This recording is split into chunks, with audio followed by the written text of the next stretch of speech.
بسم اللہ الرحمن الرحیم۔ السلام علیکم دوستو۔ حضرت سلیمان علیہ السلام کو ایسی بے مثال حکومت اور سلطنت حاصل تھی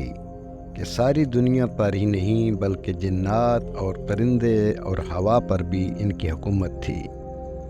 مگر ان سب سامانوں کے باوجود موت سے ان کو بھی نجات نہ تھی، اور یہ موت تو مقررہ وقت پر آنی تھی۔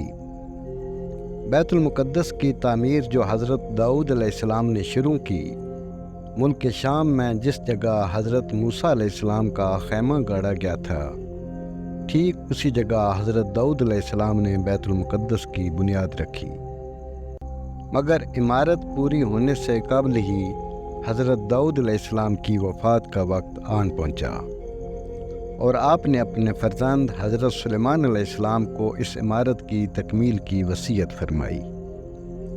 چنانچہ حضرت سلیمان علیہ السلام نے جنوں کی جماعت کو اس کام پر لگایا اور عمارت کی تعمیر ہوتی رہی۔ جنات کی طبیعت میں سرکشی غالب تھی۔ حضرت سلیمان علیہ السلام کے خوف سے جنات کام کرتے تھے۔ ان کی وفات کا جنات کو علم ہو جائے تو فوراً کام چھوڑ بیٹھتے اور تعمیر رہ جاتی، یہاں تک کہ آپ کی وفات کا وقت بھی قریب آ گیا اور عمارت مکمل نہ ہو سکی، تو آپ نے یہ دعا مانگی کہ الہی میری موت جنوں کی جماعت پر ظاہر نہ ہونے پائے، تاکہ وہ برابر عمارت کی تکمیل میں مصروف رہیں اور ان سبوں کو علم غیب کا جو دعویٰ ہے وہ بھی باطل ٹھہر جائے۔ یہ دعا مانگ کر آپ محراب میں داخل ہو گئے اور اپنی عادت کے مطابق اپنی لاٹھی ٹیک کر عبادت میں کھڑے ہو گئے، اور اسی حالت میں آپ کی وفات ہو گئی۔ مگر جن مزدور یہ سمجھ کر آپ زندہ کھڑے ہوئے ہیں برابر کام میں مصروف رہے، اور عرصہ دراز تک آپ کا اس حالت میں رہنا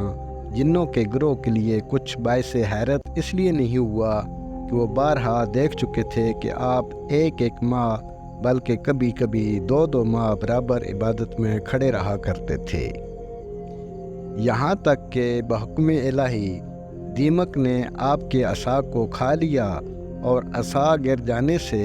آپ کا جسم مبارک زمین پر آ گیا، اور اس وقت جنوں کی جماعت اور تمام انسانوں کو پتہ چلا کہ حضرت سلیمان علیہ السلام کی وفات ہو گئی ہے۔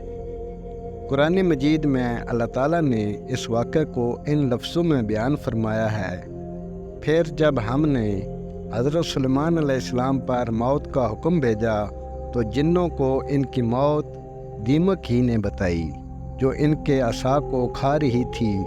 پھر جب حضرت سلیمان علیہ السلام زمین پر آ گئے تو جنات کی حقیقت کھل گئی۔ اگر وہ غیب جانتے ہوتے تو وہ اس وقت تک ذلت کے عذاب میں اتنی دیر تک نہ پڑے رہتے۔